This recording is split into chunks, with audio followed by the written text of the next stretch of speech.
मंगल करें।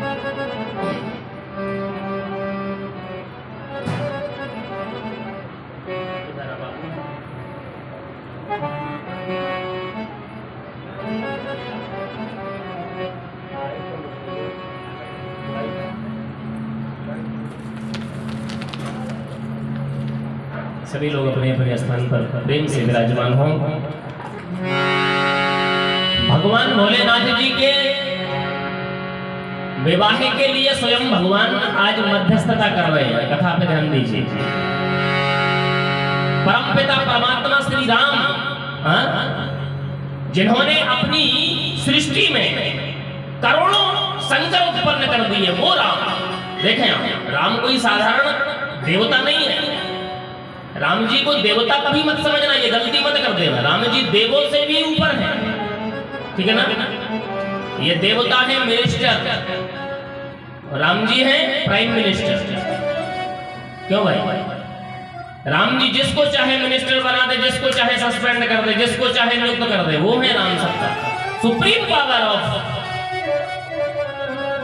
सारे ब्रह्मांड के सुप्रीम पावर है, वो है राम। आज इतने बड़े राम एक छोटे से देवता को कह रहे हैं भैया मेरी विनती है। ये बड़प्पन होना चाहिए जीवन में। राम जी बड़प्पन सिखा रहे हैं कि बड़े बन करके भी कभी कभी छोटों को हाथ जोड़ना पड़ता है। जोड़ना पड़ता है कि नहीं? वरना राम राम है। राम जी ने अपने जीवन में करोड़ों शंकर उत्पन्न कर दिए, करोड़ों विष्णु उत्पन्न कर दिए, करोड़ों ब्रह्मा उत्पन्न कर दिए। और ये प्रमाण है रामायण में कि राम जी ने करोड़ों ब्रह्मा विष्णुओं को स्वयं बनाया है। रामचरितमानस कहती है जासु अंसे ध्यान देना चौपाई पे, जासु अंसे उपजय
सभी लोग विद्वान बैठे हैं, बड़े लोग बैठे हैं।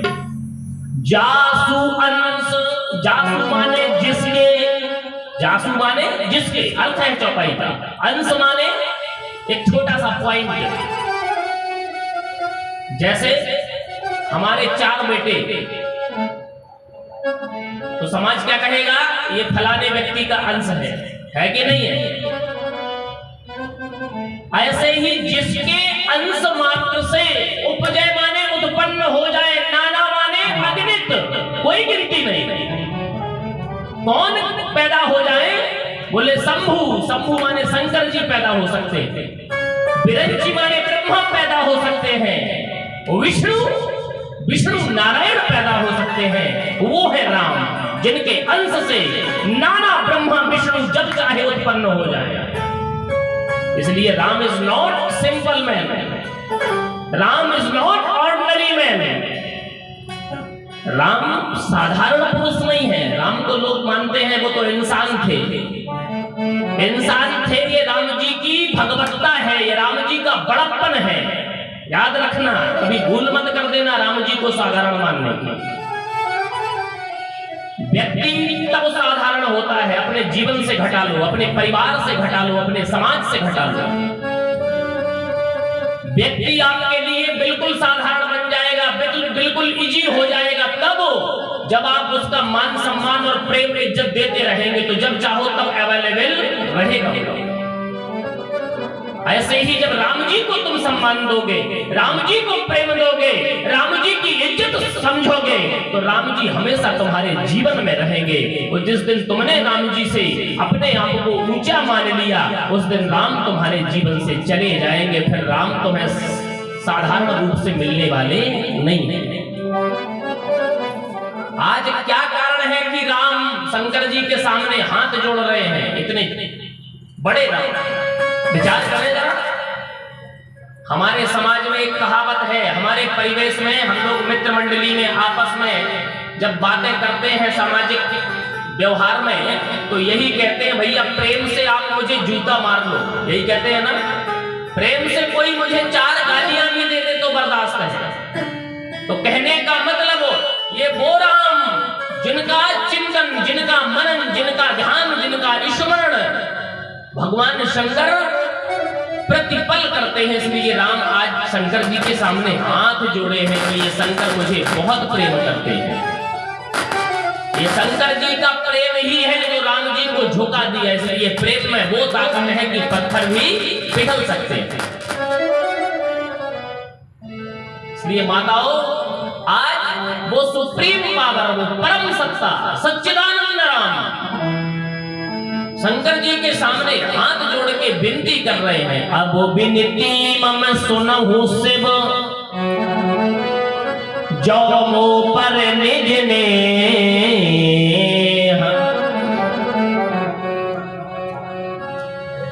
शंकर जी बोले क्या चाहते हैं आप? अरे कैसे हाथ जोड़ के विनती कर रहे हैं, बताइए तो। अरे आप तो मुझे आज्ञा दीजिए, आप विनती क्यों कर रहे हैं? आपके तो आदेश का पालन करने के लिए मैं तत्पर हूं। तब राम जी कहते हैं, जाहु बियायहि सैल जही,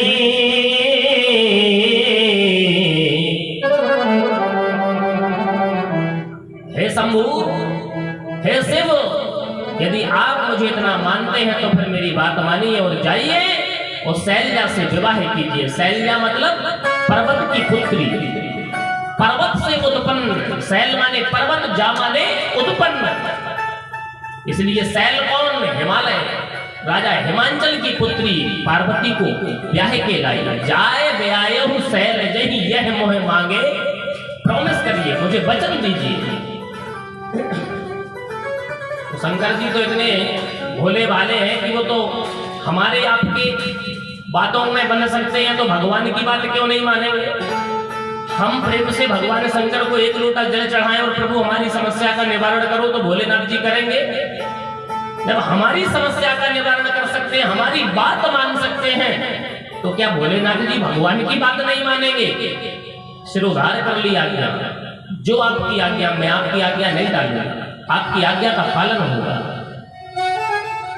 भगवान ने आशीर्वाद दिया और भगवान अंतर ध्यान हो गए।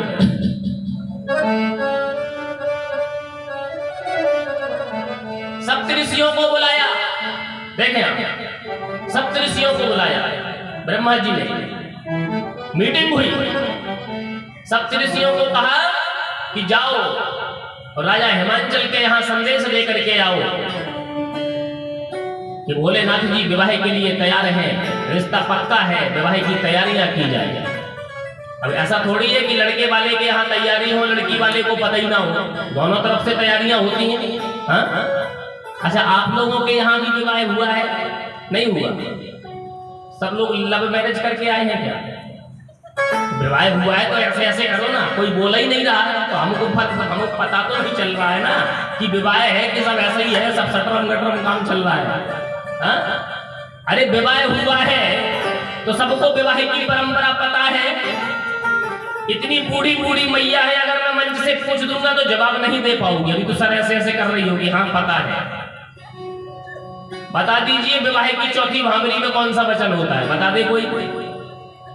काहे बगल में बैठी हो ना, जब भांगरी डली होगी 40 साल पहले, 30 साल पहले, तो पंडित जी के वचन नहीं सुने? क्यों?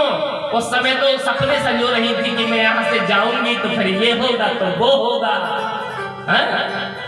उस समय सांसारिकता के सपनों में मेरी ये सहेली आएगी, सवेरे को ये गिफ्ट देगी, ये मिलेगा वो मिलेगा, सास हमको मुंह दिखाई में ये देगी, दुनिया के सपनों में खोई थी। पंडित जी जो मंत्र पढ़ रहे थे भागुरी का 7 वचन का, वो किसी को पता नहीं।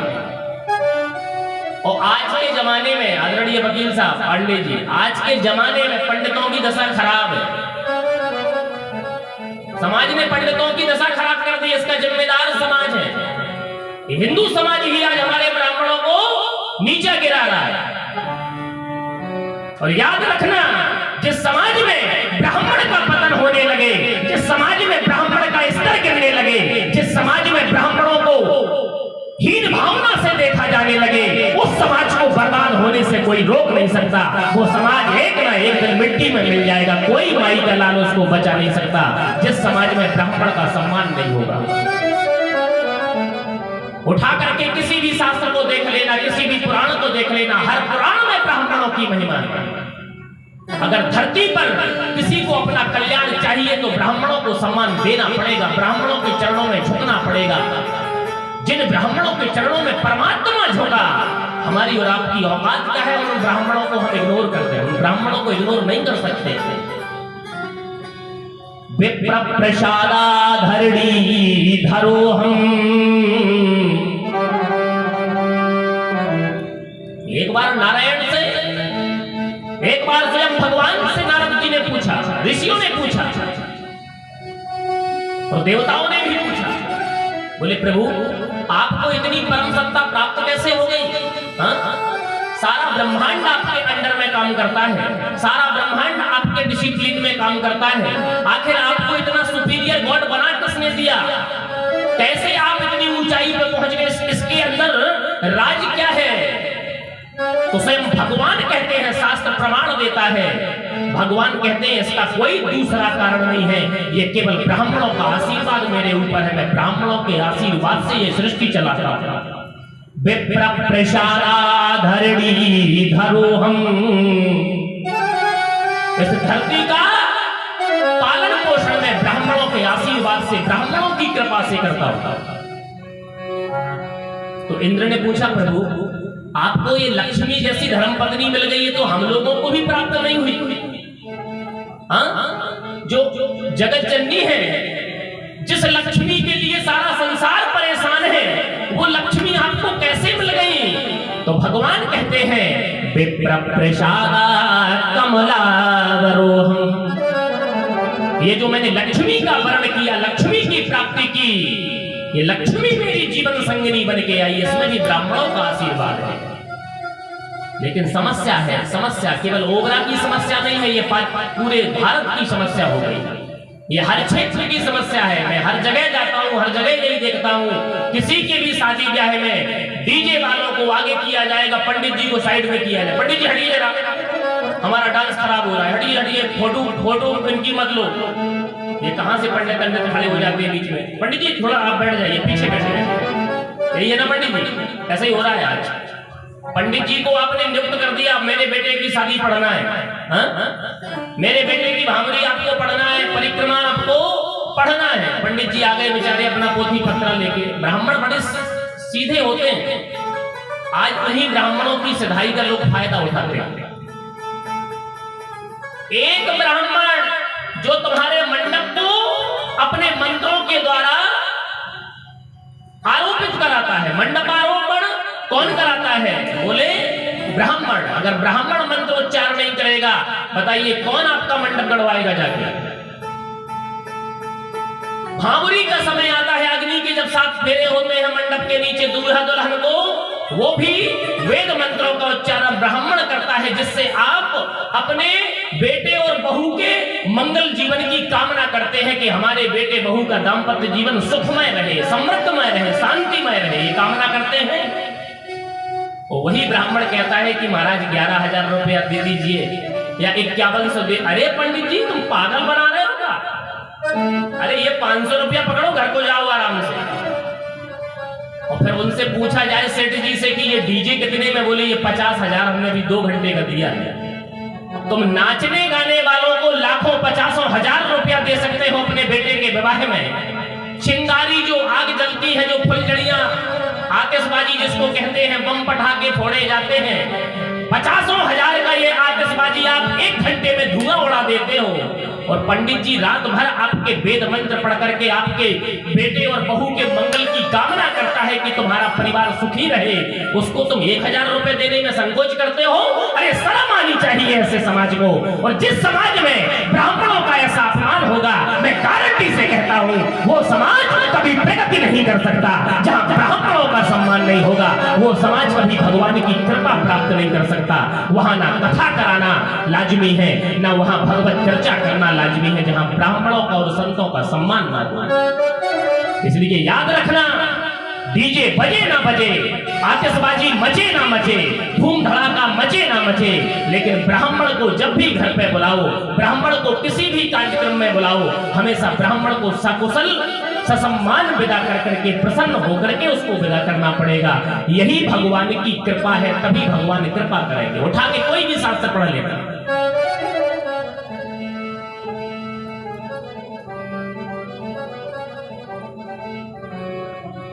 दूसरा मेरा एक और आप लोगों से सवाल मानिए या जवाब मानिए या अपना मत मानिए। क्यों मैं मत देता हूं तो ठोंक के देता हूं। लत्ता लपेटी कथा, चाटुकारिता वाली कथा, धन कमाने वाली कथा, ये मेरे जैसे वयस को ना कभी पसंद है, ना थी, ना रहेगी। कम खाओ, अच्छा खाओ, कम बोलो, अच्छा बोलो, कम जियो, अच्छा जियो। दूसरा मेरा एक और आप लोगों के बीच में कहना, आजकल लोग आर्य समाज में जाकर के विवाह कर लेते हैं। ये क्या है आर्य समाज? कितने लोग ऐसे समाज में हैं जो आर्य समाज को जानते भी नहीं है कि व्हाट इज आर्य समाज। कोई मुझे बता दे कि आर्य समाज क्या है। कितने लोग विभिन्न मतों को फॉलो करने लगे। मैं आपसे प्रश्न कर रहा हूं, आपके बीच में इतने विद्वान बैठे हुए हैं, फॉलो करने से पहले उसकी गहनता में जाइए, उसकी सच्चाई में जाइए, उसको पढ़िए। क्यों भाई, कि सत्यता है क्या? महर्षि दयानंद ने कब समाज को बांटने का काम किया बताइए? महर्षि दयानंद ही तो उसके फाउंडर हैं। आज दयानंद जी के आर्य समाज को तो आप मान रहे हैं केवल अपना नाम कमाने के लिए, अपनी चांदी चमकाने के लिए, अपना नोट कमाने के लिए। उनकी आड़ में, उनके धर्म की आड़ में अपनी दुकान लगा के बैठ गए। लेकिन दयानंद के पदचिन्हों पे कितने चल रहे हैं, जरा मुझे जवाब दे दे। वो एक क्षेत्र में पश्चिमी यूपी में जाइए तो कन्हैया हमारे, ठाकुर कहते हैं कृष्ण हमारे, दूसरा समाज कहता है कृष्ण हमारे समाज के हैं। कृष्ण कौन थे? मूर्ति थी ना, मनुष्य रूप में थे ना। और वही आर्य समाज को मानते हैं, वो कहते हैं मूर्ति होती ही नहीं है। मुझे समझ में ही नहीं आता वो कृष्ण को मान रहे हैं कि कृष्ण की बदनामी कर रहे हैं। पहले किसी भी समाज को पढ़िए। और दूसरी बात, विवाह शंकर जी ने किया, विवाह राम जी ने किया, विवाह भगवान कृष्ण ने किया, विवाह परंपरा से होता चला आया और आज भी होते हैं और हमेशा होते रहेंगे जब तक ये सृष्टि का संतुलन है। लेकिन विवाह जितना वैदिक विधान से शुद्ध होता है, मैं किसी समाज के द्वारा किया हुआ विवाह ना मानता हूं, ना जीवन में मानूंगा। जो ब्राह्मण पद्धति से, जो वेद पद्धति से, जो शास्त्र के सम्मति से जो विवाह की परंपरा है, उसी विवाह संस्कार को हमारा सनातन मानता है।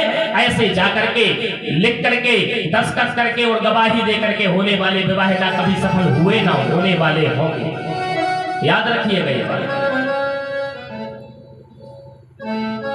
शंकर जी का विवाह हो रहा है, ये विवाह की चर्चा चल रही है। शंकर जी का विवाह, सप्त ऋषियों ने जैसे ही पार्वती के माता पिता को सूचना दी कि भगवान भोलेनाथ के यहाँ विवाह की तैयारियां हो रही हैं, आप भी लग्न पत्रिका लेकर के गए। तैयारियां दोनों पक्षों में विवाह की होने लगी। देखें आप, नंदी भृंगी को पता चला, नंदी भृंगी ने सारे कैलाश के गणों को बता दिया कि हमारे स्वामी का विवाह होने जा रहा है। सब तैयारियां करने लगे। अब एक बात बताओ माताओं, किसी लड़के की उम्र ज्यादा हो रही हो, माता पिता को चिंता होगी कि नहीं कि भगवान बहू आ जाए, भगवान बहू आ जाए, भगवान ब्याह हो जाए। और ओवर एज हो चुका हो, दिमाग में सबके ये हो गया हो, मोहल्ले वालों के, रिश्तेदारों के, कि अब इसकी लिस्ट से नाम खत्म, अब इसका होना ही नहीं है। और कहीं उसका विवाह पता चल जाए, भैया उस आदमी का विवाह है, तो आप लोग शॉक्ड हो जाएंगे कि नहीं। जितने भी देवताओं ने सुना कि शंकर जी का विवाह है, सभी शॉक्ड हो गए, सभी शॉक्ड। शंकर जी का विवाह, अरे जो शंकर समाधि ले चुके थे कि हम अब जीवन में संसार की तरफ नहीं देखेंगे, वो शंकर विवाह के लिए तैयार हो गए। आपस में मशवरा हो रहा है, गुफ्तगू हो रही है, ये बात सही है। सबने कैलाश में जाके पता किया, शंकर जी को प्रणाम किया। शंकर जी ने सबको आशीर्वाद दिया, बोले भैया बारात की तैयारी की जाए। शंकर जी तो सभी को मित्र मानते हैं, शंकर जी के सभी अपने हैं। तो शंकर जी ने कहा कोई बारात में जाने के लिए रह ना जाए। सारे देवी देवता अपने अपने यहाँ जाकर के, कोई बढ़िया सूट सिलवा रहा है, कोई शेरवानी बनवा रहा है, कोई अपनी किसी भी तरह की तैयारी में अपने अपने कारीगरों को नाप तोल करा रहा है कि भैया हम भोलेनाथ जी की बारात में जाएंगे, बढ़िया सुंदर लगना चाहिए हमारा स्वरूप। ऋषि मुनियों को पता चल गया, ब्रह्मा जी ने सारी ऋषि मंडली को बुला करके कह दिया कि बारात की तैयारी की जाए। देखें अब पता चलता है तीसरे पक्ष को, देवता पक्ष हो गया, ऋषि मंडली पक्ष हो गया, अब पता चलता है भूत प्रेतों को। इसीलिए याद रखना, हमारे समाज में कई वैरायटीज के लोग होते हैं। जिन लोगों को ये पता है कि भूत होते ही नहीं है, उनको मैं मंच से कह रहा हूं भूत होते हैं। आज बागेश्वर धाम में बड़े बड़े वैज्ञानिक वहां खोपड़ी अपनी झुका रहे हैं जाके, जो कभी मानते ही नहीं थे कि धर्म क्या होता है। इतने नास्तिक लोग संसार में थे, आज उनकी पतलून वहां पे ढीली हो रही है जाकर के। क्यों? क्योंकि वेद से बड़ा कुछ नहीं है, शास्त्र से बड़ा कुछ नहीं है। आज सबको भगवान की शरण में, बालाजी की शरण में झुकना पड़ रहा है। चारों जुग प्रताप तुम्हारा है, प्रसिद्ध जगत उजियारा। मैं मैनपुरी में कथा कह रहा था आज से 3 साल पहले, 3 या 4, उसी साल लॉकडाउन लगा था 2020 में। तो मैनपुरी में है क्या, शाक्य, जो शाक्य समाज है, मैनपुरी पश्चिमी यूपी में जो शाक्य लिखते हैं वो कुशवाहा होते हैं। कुशवाहा सब्जी वगैरह का कारोबार उनका, वो शाक्य लिखते हैं और वो काफी बहुतायत में है, समझिएगा। और उनमें एक ऐसी यूनिटी बन गई कि वो नमो बुद्धा है बोलते हैं, अब वो राम राम नहीं करते। उन्होंने अपना संगठन बना लिया कि हम बुद्ध वाले हैं। देखें आप, हम पहली बार उस गांव में कथा कहने गए जो शाक्यों का गांव था, वहां 60%